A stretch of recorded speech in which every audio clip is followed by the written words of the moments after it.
Good morning, student.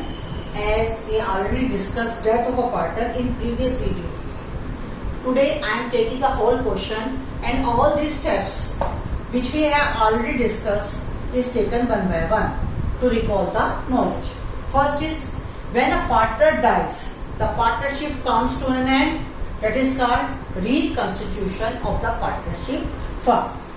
Reconstitution का मतलब क्या होता है कि पार्टनरशिप में जो पार्टनरशिप फर्म है वो चलती रहेगी, लेकिन जो पार्टनरशिप जो है वो उनका जो रिलेशन है वो खत्म हो जाता है, उसको बोलते हैं हम रिकंस्टिट्यूशन ऑफ पार्टनरशिप। इस जब डेथ होती है पार्टनर की तो हम ये सारे पॉइंट्स हम कैलकुलेट करते हैं जो हम ऑलरेडी डिस्कस कर चुके हैं, सिर्फ हम इसको जल्दी से रिकॉल कर रहे हैं कि जब किसी पार्टनर की डेथ होती है, सपोज ABC तीन पार्टनर है और उनका रेशो हमें गिवन दिया हुआ है, this is your old ratio 3:1, और C की डेथ होती है 30 जून को। तो हमें क्या देखना है, हमें ये देखना है कि क्या हमें न्यू रेशो गिवन है। अगर नहीं है तो आपका न्यू रेशो क्या होगा, उसके C का जो शेयर जो पार्टनर की डेथ हुई है उसका शेयर खत्म कर दो। जो न्यू रेशो है जो रिमेनिंग पार्टनर का जो है इसको खत्म कर देंगे हम, और न्यू रेशो आपका यही बनता है। अगर क्वेश्चन में न्यू रेशो गिवन है तो उस क्वेश्चन में हमें गेनिंग रेशो निकालना पड़ता है, ठीक है। अगर गेनिंग रेशो पॉजिटिव है, अगर ये आंसर आपका पॉजिटिव में आता है, इसका मतलब क्या है कि आपका गेनिंग न्यू रेशो ज्यादा है और ओल्ड रेशो क्या है, कम है, तो उसको क्या हो रहा है, गेन हो रहा है। तो जिस भी पार्टनर को गेन होता है, हमने पिछली वीडियो में देखा था, वो पार्टनर पैसा लेके आएगा और किसको देगा, जो पार्टनर सेक्रीफाइस कर रहे हैं।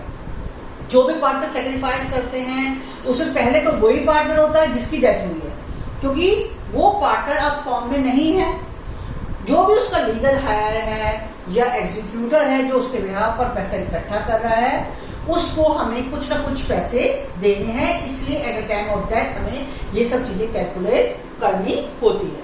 तो अगर क्वेश्चन में न्यू रेशियो दिया हुआ है तो सेक्रीफाइसिंग पार्टनर वो तो होगा ही जिसकी डेथ हुई है। हमें ये भी देखना है कि क्या कोई और पार्टनर भी है जिसको सेक्रीफाइस हो रहा है, यानी जिसको नुकसान हो रहा है।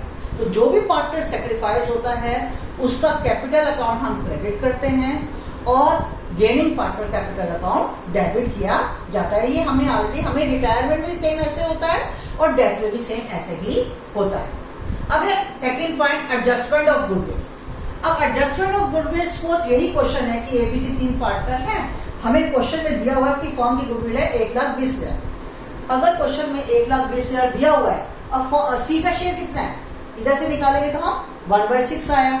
अगर हम 1/6 निकालते हैं तो इसका मतलब हमारा C का शेयर कितना होगा गुडविल में, 20,000 का शेयर है। अब जो हम एडजस्टमेंट ऑफ गुडविल निकालेंगे, इसमें हमें क्या करना है, हम ये गेनिंग और सेक्रीफाइसिंग रेशियो निकालेंगे।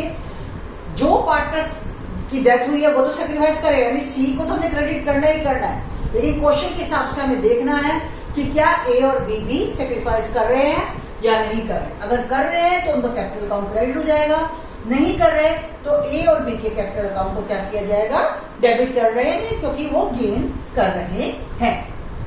Next is revaluation of assets and liability. जैसे हम रिवैल्यूएशन अकाउंट एडमिशन में बनाते हैं, रिटायरमेंट में बनाते हैं, इन द सेम वे जब कोई पार्टनर की डेथ होती है तो भी हमें रिवैल्यूएशन अकाउंट बनाना पड़ता है, क्योंकि जिस समय उसकी डेथ हुई उस समय एसेट्स में क्या चेंज आया, उसकी एसेट्स की वैल्यू क्या चेंज हुई है, यानी उसकी डेथ के समय एसेट्स की क्या वैल्यू है, न्यू वैल्यू को हम कंपेयर करते हैं ओल्ड वैल्यू से। ऐसे ही हम लायबिलिटीज को कंपेयर करते हैं, लायबिलिटी कम हुई है या ज्यादा हुई है। रिवैल्यूएशन अकाउंट बनाने का तरीका वही है जो आपको सिखाया गया है, चाहे एडमिशन है चाहे आपका रिटायरमेंट है। रिवैल्यूएशन अकाउंट जो है एक नॉमिनल अकाउंट होता है, इसमें आपको जो है नॉमिनल अकाउंट का ही रूल लगेगा। अगर एसेट में इंक्रीज हुआ है तो जितना भी इंक्रीज हुआ, हम सिर्फ नेट इंक्रीज और डिक्रीज लेते हैं, यहाँ नेट इंक्रीज लिखेंगे क्योंकि प्रॉफिट हुआ। डेबिट का मतलब क्या है, जो है अगर हमारी लायबिलिटी इंक्रीज होती हैं, ये जो डेबिट साइड है इसमें जो है हमें क्या करना है कि जो डेबिट साइड है आपका जो है लायबिलिटी अगर हमारी बढ़ती है तो हमारी ये लॉस साइड है, और रिवैल्यूएशन नॉमिनल अकाउंट है तो क्रेडिट साइड आपकी प्रॉफिट साइड है। अगर लायबिलिटी बढ़ती है तो कितना लायबिलिटी में इंक्रीज या डिक्रीज हुआ है, यहां पर इंक्रीज हुआ है तो नेट इंक्रीज लेंगे। मान लीजिए क्रेडिटर थे जो है 20,000 के थे, लेकिन डेट के समय क्रेडिटर जो है और ज्यादा हो गए 25,000 के, तो कितने बढ़े 5,000 के, तो हम 5,000 यहां पर लिखेंगे इस तरह से। इसी तरह से अगर कोई एसेट कम होती है तो भी हमें लॉस होता है, तो नेट डिक्रीज एसेट में होने से हमें लॉस होता है, उसको भी हम यहां पर लिखते हैं। इन द सेम वे जो क्रेडिट साइड है ये हमारी प्रॉफिट साइड है, इसमें अगर लायबिलिटी कम होती है, अपोजिट है, इसका अपोजिट है, अगर लायबिलिटी कम होती है तो प्रॉफिट होता है। कितनी कम हुई है वो हम यहां लिखेंगे, जितनी भी लायबिलिटीज हैं। अगर एसेट बढ़ती है, कोई भी एसेट बढ़ती है तो कितनी बढ़ी है वो हम यहां लिखेंगे। फिर हम देखेंगे कि डेबिट साइड बढ़ी है या क्रेडिट साइड बढ़ी है, उसको लॉस हुआ है या प्रॉफिट हुआ है, और उसी के हिसाब से जो है जो रिटायरिंग जो है डेथ जिसकी डेथ हुई है उसका हमारा प्रॉफिट और लॉस जो है उसके कैपिटल अकाउंट में ट्रांसफर किया जाएगा अकॉर्डिंगली। नेक्स्ट टॉपिक है आपका कि एडजस्टमेंट ऑफ आपका एक्यूमुलेटेड प्रॉफिट्स एंड लॉसेस। अब एक्यूमुलेटेड जो है प्रॉफिट्स क्या होते हैं, जितने भी आपके रिजर्व्स हैं, जैसे जनरल रिजर्व, ये आपका एक्यूमुलेटेड प्रॉफिट्स हैं, ठीक है। आपका इन्वेस्टमेंट, फ्लक्चुएशन रिजर्व, जितने भी रिजर्व हैं सब इसमें आते हैं जो है। अब आपका एक आपका आ जाए वर्कर कंपनसेशन रिजर्व, ये सारे रिजर्व आपके एक्यूमुलेटेड प्रॉफिट कहलाते हैं। ऐसे ही लॉसेस हैं जो कि आपकी एसेट साइड पर लास्ट में दिए होते हैं। अब ये लॉसेस क्या होते हैं, लॉसेस आपको सबको पता है, एडमिशन में भी किया हमने, जैसे debit balance of profit and loss account. तो इसका मतलब क्या, जब यहाँ डेबिट ले रहे हैं तो हमारा प्रॉफिट क्या हुआ, credit balance of profit and loss account कहाँ आएगा, हमारा प्रॉफिट में आएगा, और डेबिट बैलेंस कहाँ आएगा, हमारा जो है लॉस में आएगा।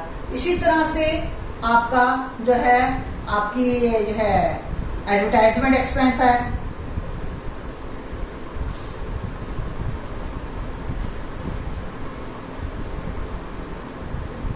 एडवर्टाइजमेंट एक्सपेंस आ जाएगा इसमें। अब क्या करना होता है, अब जितने भी एक्यूमुलेटेड प्रॉफिट्स है, अब ये क्या है, इनका कौन सा बैलेंस, ये सब क्या है आपकी लायबिलिटी है। अब ये लायबिलिटी का कौन सा बैलेंस होता है, क्रेडिट। हमें क्या करना है, इसे राइट ऑफ करना है, और जो भी पार्टनर की डेथ हुई है हमें उसका शेयर देना है इस एक्यूमुलेटेड प्रॉफिट में। तो हम क्या करेंगे, इनका क्योंकि ब्रांच क्या होता है क्रेडिट, तो राइट ऑफ करने में हम अपोजिट एंट्री करते हैं। तो क्या करेंगे, जो पार्टनर की डेथ हुई है उसका कैपिटल अकाउंट डेबिट कर देंगे, उसका कैपिटल अकाउंट क्रेडिट कर देंगे, और जनरल रिजर्व इन सबको क्या है, इन सब का बैलेंस क्या होता है, क्रेडिट होता है। तो अपोजिट एंट्री में क्या करेंगे, हम डेबिट करेंगे। इससे डेबिट करने के लिए तो एंट्री क्या होगी हमारी, general reserve debit, investment fluctuation reserve debit, worker compensation reserve debit to deceased partners capital account. यहां हमने क्या किया, जितने भी एक्यूमुलेटेड प्रॉफिट्स और जो है हमारे उसमें उसका टोटल करके उसको हम ट्रांसफर कर रहे हैं जिस पार्टनर की डेथ हुई है। मान लीजिए एबीसी वही सेम क्वेश्चन लेते हैं, तो सी की डेथ हुई है तो हम सी को हम ये एक्यूमुलेटेड प्रॉफिट्स का जो हिस्सा है वो देंगे। हम इसको डेबिट क्यों कर रहे हैं, क्योंकि ये सब क्या है, लायबिलिटीज हैं हमारी। लायबिलिटीज का कौन सा बैलेंस होता है, हमें राइट ऑफ करना है, इसे खत्म करना है, क्योंकि उसका हिस्सा हमें दे रहे हैं तो हमें उतना पोर्शन हमें क्या करना है, उसका खत्म करना है। तो हम उसका हिस्सा जो है डिसीज पार्टनर का जो एक्यूमुलेटेड प्रॉफिट और लॉसेस में है वो हम देते हैं। इसी तरह सेम वे में अब ये क्या है, इन सब का क्या बैलेंस होता है बेटे, एसेट है तो डेबिट बैलेंस है, अब हमें जो है राइट ऑफ करना है तो अपोजिट एंट्री होगी, यानी हमें प्रॉफिट एंड लॉस अकाउंट को क्रेडिट करना पड़ेगा और डिसीज पार्टनर कैपिटल अकाउंट को डेबिट करना पड़ेगा। ये सब हम ऑलरेडी सीख चुके हैं। इस तरह से कैलकुलेशन करने के बाद हमें ये देखना है कि उसका शेयर बनता कितना है। हम एक इलस्ट्रेशन ले रहे हैं, illustration number 10 of T.S.. Grewal, जिसके थ्रू हम ये देखते हैं कि जितना भी शेयर बनता है उसको हम कैसे हम कैलकुलेट करते हैं। I am taking illustration number 10 of T.S.. Grewal. इस क्वेश्चन में x, y, z 3 पार्टनर्स हैं। इन पार्टनर्स का शेयर दिया हुआ है 3/4, 1/8 और z का शेयर है 1/8। यहां पर z की डेथ हो रही है, ही डाइज। कब हो रही है? ये हो रही है, उसकी डेथ है 31 दिसंबर को 2019 में उसकी डेथ हो रही है। हमें कुछ उसके जो भी उसका अमाउंट बनता है वो निकालना है। पहला इसकी एडजस्टमेंट है कि deceased partner will be entitled to his share of profit up to the date of death calculated on the basis of previous year profit. अब पहला जो एडजस्टमेंट है उसमें बोला है कि प्रॉफिट का शेयर निकालना है on the basis of previous year profit. अब बेटा प्रीवियस इससे पहला साल इसकी डेथ हुई है 19 में, तो इससे पहला साल कौन सा हुआ? 18। क्वेश्चन में हमें 2018 में जो उसका 2018-19 का हम शेयर लेंगे, जो है उसका शेयर जो है उसके हिसाब से 2018-19 का शेयर जो है उसका बनता है आपका 2 लाख, क्योंकि जितने भी आपको 2016 दिया हुआ है उसका मतलब क्या है? 2016 का मतलब है 1 अप्रैल से लेकर 1 अप्रैल 2015 से लेकर 16 तक का शेयर आपको दिया हुआ है 8 लाख। ये क्वेश्चन में गिवन है, इसी तरह से आपको सबका निकालना है। तो लास्ट में जिस समय उसकी डेथ हुई है उसका जो प्रीवियस ईयर का जो प्रॉफिट है वो आपका आ रहा है, ये गिवन है 2 लाख। तो 2 लाख में उसका share till the date of death निकालना है। Share of profit till the date of death, यानी 30 दिसंबर तक का उसका इतना हिस्सा बनता है। 9 महीने हो गए। 9 महीने कैसे निकाले हैं मैंने? 1 अप्रैल से ईयर स्टार्ट होता है, तो 1 अप्रैल से लेकर 31 दिसंबर तक बनते हैं 9 मंथ, यानी उसने 9 मंथ फर्म के लिए काम किया। जब फर्म के लिए 9 महीने काम किया तो उसके प्रॉफिट का उतने महीने का हिस्सा हमें उसको देना है। तो हम 2 लाख का अब जो 2 लाख है, बच्चे यहाँ क्या गलती करते हैं, ये प्रॉफिट है पूरे साल का, पिछले साल का प्रॉफिट ले रहे हैं, ये पूरा पिछले साल का प्रॉफिट है, ये टोटल प्रॉफिट है, ये आपका टोटल प्रीवियस ईयर प्रॉफिट है। अब हमें क्या करना, पूरा नहीं है हमें लेना, हमें उसका हिस्सा लेना है। अब उसका हिस्सा कितना है? 1/8। और कब तक लेना है? Till the date of death, यानी कि कब तक उसे लेना है? जब तक उसकी डेथ नहीं हुई। उसने 1 अप्रैल से लेकर दिसंबर तक काम किया, यानी 9 महीने 9/12। तो 2 लाख का 1/8 इंटू 9/12 निकालेंगे ताकि उसकी प्रॉफिट का शेयर निकल सके। वो आपका आएगा 18,750 रुपीज। ये आपका फर्स्ट पॉइंट है। सेकंड पॉइंट उसने बोला है he will be entitled to his share of goodwill of the firm on the basis of 3-year purchase of average profit of the last 4 year। आपको लास्ट 4 ईयर क्वेश्चन में given है, ये clear है point जो है। अब हम second point लेके चलते हैं कि हम गुडविल का शेयर कैसे निकालेंगे। अब गुडविल का शेयर निकालने के लिए हमें क्या देखना है कि हमें गुडविल का शेयर जो है on the basis of average profit निकालना है। तो एवरेज प्रॉफिट निकालने के लिए हम क्या करेंगे, जो है उसका जो है पिछले 4 साल का जो प्रॉफिट है आपका 2015 2016 का दिया हुआ है, ईयर 2016, 17, 2018 और 2019, ये हमें ईयर गिवन है। जब हमें ऐसे ईयर दिए होते हैं इसका मतलब होता है 2015 से 16, 2016 से 17, 2018 से 19 और 2019 से 20। इस तरह से हमें निकालना है। अब ये इसका मतलब है 1 अप्रैल 2015 से लेकर 31 मार्च 2016 का, ये हमें गिवन है। इसका जो प्रॉफिट दिया हुआ है वो हमें दिया हुआ है जो है 8 लाख। एवरेज निकालना है, 4 साल का एवरेज निकालेंगे। सबसे पहले हम ये 8 लाख दिया हुआ है, 6 लाख दिया हुआ है, फिर आपको 4 लाख दिया हुआ है, 2 लाख दिया हुआ है, 4 लाख और 2 लाख। अब इसमें क्या करना, पहले हमें निकालना होता है टोटल प्रॉफिट, कि टोटल प्रॉफिट कितना बना है हमारा। इसको टोटल कर लीजिए और उसको 4 से डिवाइड कर लीजिए, तो आपका आ जाएगा एवरेज प्रॉफिट। ये आ जाएगा आपका 20 लाख। 20 लाख को एवरेज प्रॉफिट निकालेंगे तो इसको हम 4 से डिवाइड कर देंगे, तो हमारे पास आ जाएगा जो है 5 लाख। ये आपका हो गया एवरेज प्रॉफिट। उसने बोला है गुडविल हमें यहां निकालनी है, दी नहीं हुई है। फर्म की जो गुडविल है उसने बोला है कितने ईयर ऑफ परचेज है, उसने बोला है 3 year of purchase average profit का। तो average profit multiply by 3 year of purchase. यहां कैलकुलेशन ऑफ आपसे गुडविल मांग रहे हैं, तो 5 लाख का आपका 3 से मल्टीप्लाई कर देंगे तो आपका आंसर आ जाएगा जो है 15 लाख। ये पूरी फर्म की गुडविल हो जाएगी। 15, ये टोटल फर्म की गुडविल है। अब फर्म की गुडविल में उसका हिस्सा कितना बनता है हमें ये देखना है।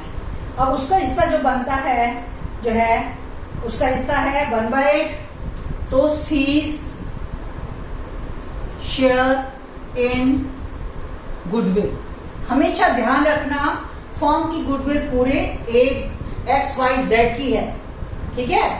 उसमें हमें जेड का जो शेयर है वो निकालना। जेड का शेयर हमें गिवन है 1/8, तो 15 लाख में 1/8 निकालेंगे तो हमारे पास जेड का शेयर आ जाएगा। वो आपका आ जाएगा जो है 1,87,500, 1,87,500 रुपीज। ये आपका जेड का शेयर है गुडविल का। अब एंट्री क्या होंगी, इसके साथ साथ हम एंट्री भी देखते जाते हैं कि अगर हमारे को क्वेश्चन में गुडविल हमने निकाल ली, अब गुडविल की एंट्री हमें जो है हमें देखना है कि अब इस क्वेश्चन में क्या हमें क्या न्यू रेशियो दिया हुआ है या नहीं दिया हुआ, हमें पहले ये देखना है। इस क्वेश्चन में हमें न्यू रेशियो गिवन नहीं है, इसका मतलब हमारा न्यू रेशियो क्या होगा, ओल्ड रेशियो आपका हो गया X, Y और Z। उसका ओल्ड रेशियो दिया हुआ है 3/4, 1/8 और 1/8। न्यू रेशियो सिंपली जेड के शेयर को खत्म कर दीजिए, तो 3/4 रेशियो 1/8 हो गया, ठीक है। तो हमें ये देखना है कि पार्टनर कौन सा गेन कर रहा है और कौन सा पार्टनर सेक्रीफाइस कर रहा है, क्योंकि हमें सिर्फ जेड की कैपिटल अकाउंट बनाना है, तो हमें इनसे और एक्स और वाई से कोई मतलब नहीं है। लेकिन एंट्री क्या होगी, entry for goodwill, entry for goodwill हमने उसका शेयर निकाल लिया कि हमें जेड को गुडविल का कितना शेयर देना है। अब उसका शेयर है हमारा 1,87,500, तो उसकी एंट्री क्या होगी हमारी जो है एक्स कैपिटल अकाउंट डेबिट। क्यों डेबिट है, क्योंकि ये गेन कर रहा है। आप new ratio minus old ratio निकाल के देख लीजिए, जो है ये दोनों ही पार्टनर जो हैं गेन कर रहे हैं। X capital account debit, Y's capital account debit to जेड्स कैपिटल अकाउंट। जेड क्या है, जिसकी डेथ हुई है मैंने बताया वो हमेशा ही सेक्रीफाइस करता है क्योंकि उसको जो है नुकसान होता है। तो हम उसका शेयर जो है हमारा टोटल बनता है 1,87,500। ये इसका शेयर है 1,87,500 शेयर है। इसको हम किस रेशो में बांटेंगे? इसको रेशो हम बांटेंगे गेनिंग रेशो में। हम गेनिंग रेशो कैलकुलेट करेंगे। आपका गेनिंग रेशो जो है आपका आ जाएगा, कैलकुलेट करने के बाद जो है 1,60,714 और जो है दूसरे पार्टनर का आएगा वाई का 26,786। इस गेनिंग इसको हमें डिस्ट्रीब्यूट करना है। यहां पर लिखना है share of goodwill distributed in gaining ratio. तो इस तरह से हमने गुडविल की एंट्री करी। अब हमारे पास इस क्वेश्चन में अगर हम देखते हैं एक चीज ये थर्ड पॉइंट की ड्राइंग उसकी डेट तक कितनी है, वो दी हुई है 18,000। तो 18,000 की उसकी ड्राइंग है। ड्राइंग का मतलब है कि उससे पैसे निकाले हैं फर्म से, ठीक है। उसकी ड्राइंग है 18,000। तो ड्राइंग जो है अगर हम कैपिटल अकाउंट हमें बनाने को बोला गया है, इस क्वेश्चन में हमें बनाना है कैपिटल अकाउंट। तो कैपिटल अकाउंट जब हम बनाते हैं किसी भी पार्टनर का, हमें यहाँ पर जेड्स कैपिटल अकाउंट बनाना है क्योंकि उसकी डेथ हुई है। तो हमें कितना पैसा उसको देना है ये निकाल रहे हैं, ठीक है। ये पर्टिकुलर्स आ जाएंगे आपके यहाँ, अमाउंट, ये पर्टिकुलर्स, देन अमाउंट। एक्स और वाई का बनाने की जरूरत नहीं है क्योंकि क्वेश्चन में बोला गया है कि जेड को हमें कितना पैसा देना है ये निकालना है। सबसे पहली जो एंट्री होती है कि उसका बैलेंस सीडी क्या है। आप क्वेश्चन में देखिए, बैलेंस सीडी का मतलब है उसकी ओपनिंग कैपिटल क्वेश्चन में बैलेंस शीट में दी हुई है। वो है आपकी जो है जो जेड पार्टनर की डेथ हुई है उसकी है 2,50,000। तो हम यहाँ लिखेंगे 2,50,000। उसने बोला है कि उसकी डेथ तक जो ड्राइंग है, ड्राइंग से क्या होता है, उसका कैपिटल क्या होती है, कम। तो ड्राइंग हमेशा डेबिट साइड पर आती है। तो ड्राइंग अकाउंट लिखेंगे। वो क्वेश्चन में गिवन है वो है 18,000। अब कौन कौन से आइटम हमारे डेबिट साइड पर आते हैं? हमारे जो आइटम डेबिट साइड पर आते हैं वो ही होते हैं जिसमें या तो लॉस हो तो आएगा, ड्राइंग है तो आएगा, इंटरेस्ट ऑन ड्राइंग है तो आएगा, ठीक है।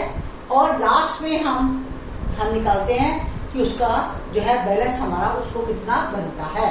ये आपकी उसकी ओपनिंग कैपिटल हो गई। अब हमने उसका शेयर ऑफ प्रॉफिट निकाल लिया है। तो शेयर ऑफ प्रॉफिट की क्या एंट्री होगी? आपने पिछली वीडियो में देखा था, क्योंकि इस क्वेश्चन में आपका न्यू प्रॉफिट शेयरिंग रेशियो नहीं गिवन है, तो हम क्या एंट्री करेंगे? Profit and loss suspense account debit to जेड्स कैपिटल अकाउंट। इसका मतलब क्या है? ये अकाउंट कब खुलता है? जब हमें न्यू रेशियो क्वेश्चन में ना गिवन हो। अगर क्वेश्चन में न्यू रेशियो गिवन है तो हम जो है क्या करेंगे? तो हम क्या करते हैं, जो पार्टनर्स जो है गेन करते हैं, गेनिंग और सैक्रिफाइसिंग रेशियो जो है निकाला जाता है।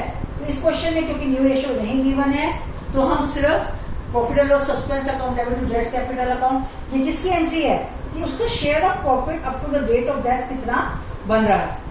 उसका शेयर ऑफ प्रॉफिट जो है अभी हमने पहले निकाला था 18,750 था, 18,750। अब तो ये कैपिटल अकाउंट क्रेडिट है तो यहाँ लिखेंगे profit and loss suspense account 18,750। फिर है क्वेश्चन में अगर आप देखते हो तो उसमें लिखा हुआ है लोन, जेड्स लोन लिखा हुआ है लायबिलिटी साइड पर। जेड लोन का मतलब क्या है कि जेड ने लोन लिया था, ठीक है। तो यहाँ लिखेंगे बाय जेड्स लोन अकाउंट। अब अगर उसने लोन लिया है तो हमें इंटरेस्ट कुछ भी नहीं लिखा हुआ, अगर लोन लिया है तो हमें इंटरेस्ट उसको देना ही पड़ेगा। अगर कुछ भी इंटरेस्ट के बारे में ना लिखा हो तो 6% होता है एज पर पार्टनरशिप डीड। तो लोन क्वेश्चन में आपको बैलेंस शीट पे गिवन है, उसका लोन का अमाउंट है 50,000, तो 50,000 का उसने लोन लिया हुआ है, ठीक है।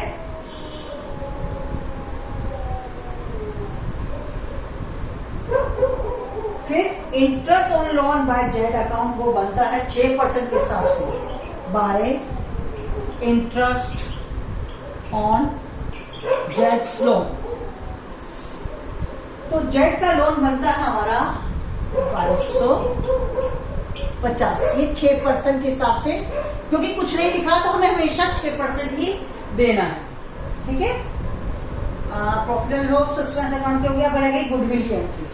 गुडविल की एंट्री हमने करी थी कि दो पार्टनर का आपके गेन कर रहे हैं और जेड सेक्रीफाइस कर रहे हैं, तो हम लिखेंगे x capital account by wise capital account, ठीक है। अब उन दोनों का शेयर जो बन रहा है आपका बन रहा है 1,60,000, ये हमने पहले निकाल के दिखाया आपको, 1,60,714 रुपए एक्स देगा, वाई देगा 26,786 रुपीज, ये वो लेके आए, क्योंकि दोनों गेन कर रहे हैं। ये शेयर ऑफ गुडविल की एंट्री है। अब इसमें देखिए, अगर हम बैलेंस शीट देखते हैं तो इसमें एक्युमुलेटेड प्रॉफिट और लॉसेस क्या हैं। लॉसेस तो कोई नहीं है एसेट साइड पर, लेकिन अगर लायबिलिटी साइड चेक करते हैं तो जनरल रिजर्व दिया हुआ है, तो एंट्री क्या होगी, जनरल रिजर्व का कौन सा बैलेंस होता है, क्रेडिट, तो हमें उसको राइट ऑफ करने के लिए क्या करेंगे हम, डेबिट। तो general reserve account debit to जेड्स कैपिटल अकाउंट। अब जनरल रिजर्व टोटल कितना था आपका क्वेश्चन में दिया हुआ है, टोटल दिया हुआ है 50,000। अब 50,000 में उसका हिस्सा कितना बनता है हम वो निकालेंगे और हम उसको उसका हिस्सा देंगे, तो ये बनेगा 6,250। तो बाय जनरल रिजर्व, ये एक्युमुलेटेड प्रॉफिट हो गया, तो इसका शेयर आ गया आपका 6,250। अब इस सारी चीजें हमें इसको देनी है, ये उसने पैसा लिया हुआ है, इसमें से ये माइनस करना है, जो नेट इफेक्ट है वो उसके एग्जीक्यूटिव को पैसा मिलेगा, यानी कि हमें इतना पैसा उसको उसके एग्जीक्यूटर को जो उसकी डेथ के बाद जो है उसको देंगे। जेड्स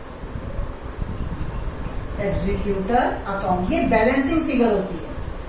बैलेंसिंग फिगर कैसे निकालें, इन सब का टोटल कर दो, 18,000 उसमें से लेस कर दो, तो जो अमाउंट होता है वो हमें क्या देना है, उसको एग्जीक्यूटिव को देना है। ये आएगा 5,14,750 और ये टोटल 5,14,750, ये दोनों टोटल आपके मिल गए। तो इस तरह से ये कैपिटल अकाउंट जो है बनाया जाता है।